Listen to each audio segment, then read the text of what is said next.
What's up YouTube, Captain Kittycat, and this is the third update for the Wind Waker Style Controls mod. If you haven't seen the version 0.1 or version 0.2 videos, I highly recommend you watch them, as all the features included in those versions such as crouch shielding and manual shielding are also included in version 0.3.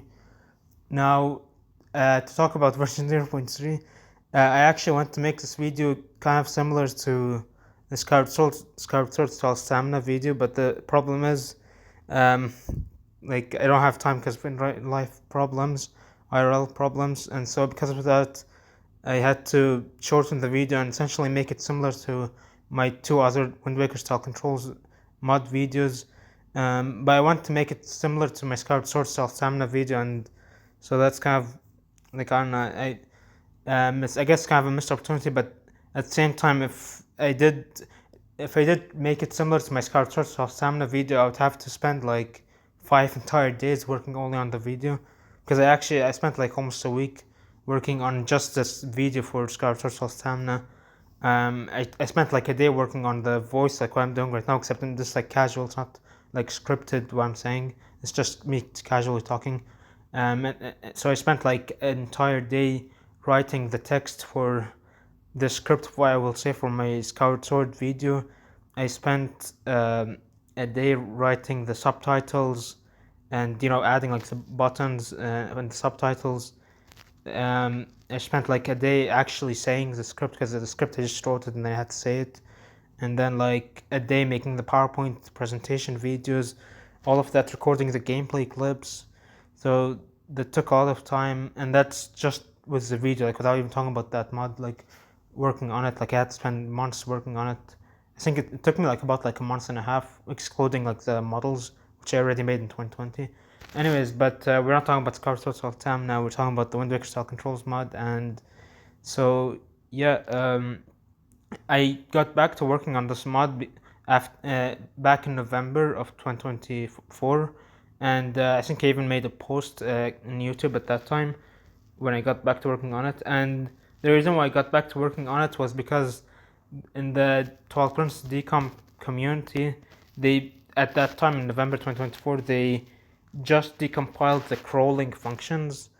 They just decompiled the crawling functions of Link, and so I was excited because I wanted to understand what the crawling functions were saying, because If you guys don't know, the game's like in assembly, so PowerPC assembly, so it's like really hard to understand anything unless it's decompiled to C, or unless you have a good understanding of assembly.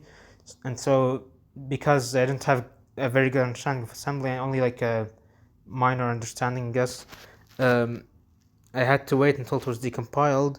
And yeah, it got decompiled in November, and it was exciting. And literally, I modified, like, I thought it would take me like so long working on it just to get crawling to work like how it does in Wind Waker, but I literally just had to add like one extra line of code, I think, where I had to like I basically like made um, the game detect whether Link is holding the right trigger button or not, and if he wasn't, then he stopped scrolling.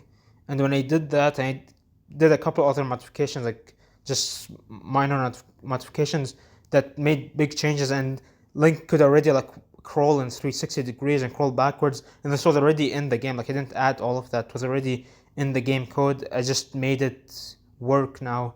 If you didn't take out your hand from the right trigger from the R button on the GameCube controller. So I made it work on the decom version of the mod, and then I ported it to libTP, which is what you guys will be using, the one that's compatible with TPW and multiple regions of the game. And that one took a little bit more extra work. I had to actually do some ASM patching, some assembly patching.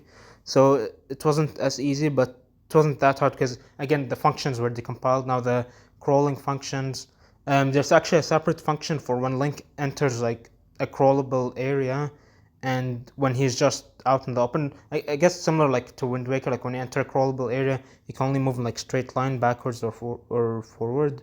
But when you're out in the open, you can move in 360 degrees. You can crawl in 360 degrees. So yeah. Another thing I want to talk about is the custom options menu, and that one that's one of the reasons why I want to make this video more in depth, but unfortunately I can't because of IRL problems. And so I'm just gonna like I guess like talk about a little bit here. I also like talked about in the TXT files that come with the mod if you guys want to take a look at them, and the factor.txt.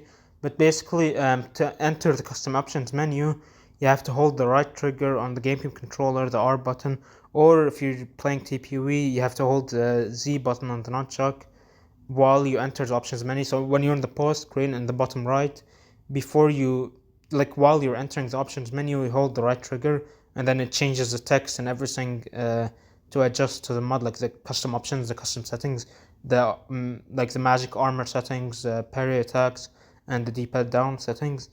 So once you hold down the right trigger, or TPW the Z button on the nunchuck, then you can modify those options.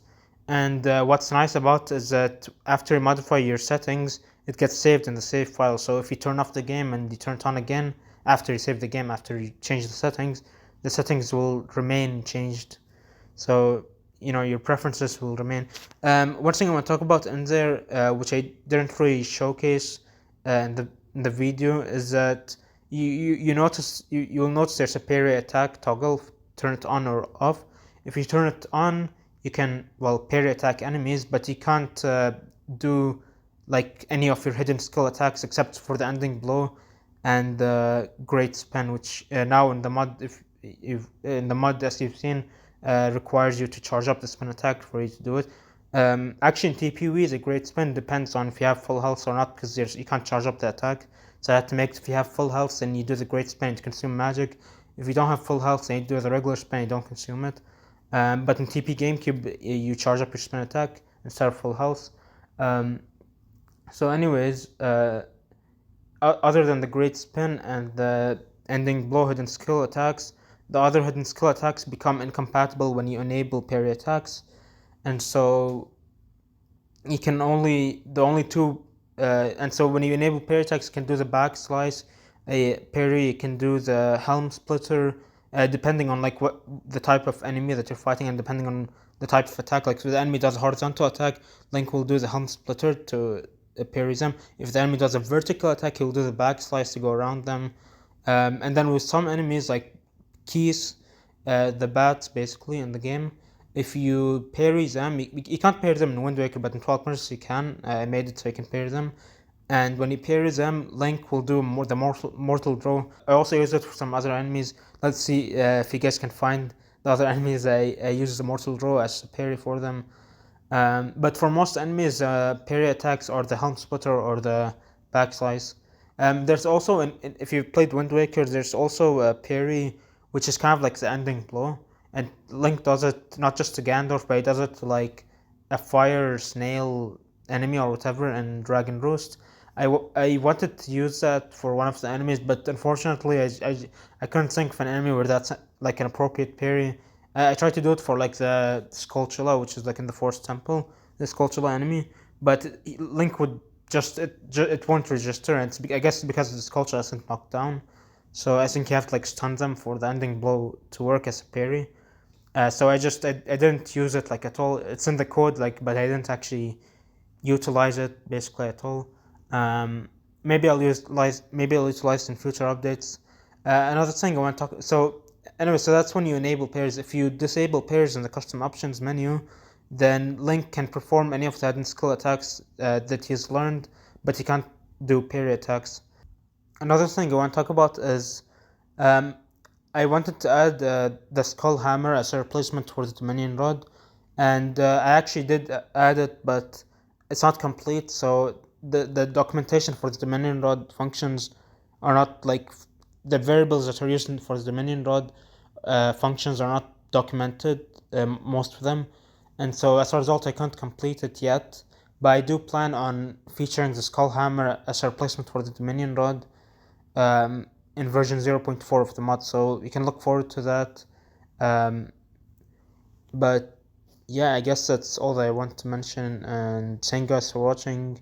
Read the fact.txt that's included with version 0.3 of the mod, because you might have some questions when you're playing the mod, and the answers might be in the fact.txt, so make sure to read that, and make sure you set up the assets and the code. By the way, the assets for this mod are required, at least for the GameCube version, um, because I added in the blow file, the blow file is like the UI file or whatever for Twilight Princess, and for most first-party GameCube games as far as I know. Anyways, the blow file, I added a new like UI element for the D-pad down to show you like Wolf Link icon and the human Link icon when you're Wolf, and the like the hero's tunic icon. So then you for like D-pad down. So you know when you press D-pad down, you change like Wolf or you change the armor. So I added a new UI element, and because of that, if you're not um, if you don't replace the assets, if you don't use the modified assets, then the game won't work after you enter a new file. It will just crash, and that's one of the things I mentioned in the fact.txt, which is why it's really important to read that if you have any questions, and even if you don't have any questions yet, because you might end up having questions if you don't read it. So yeah, thank you guys for watching, and bye.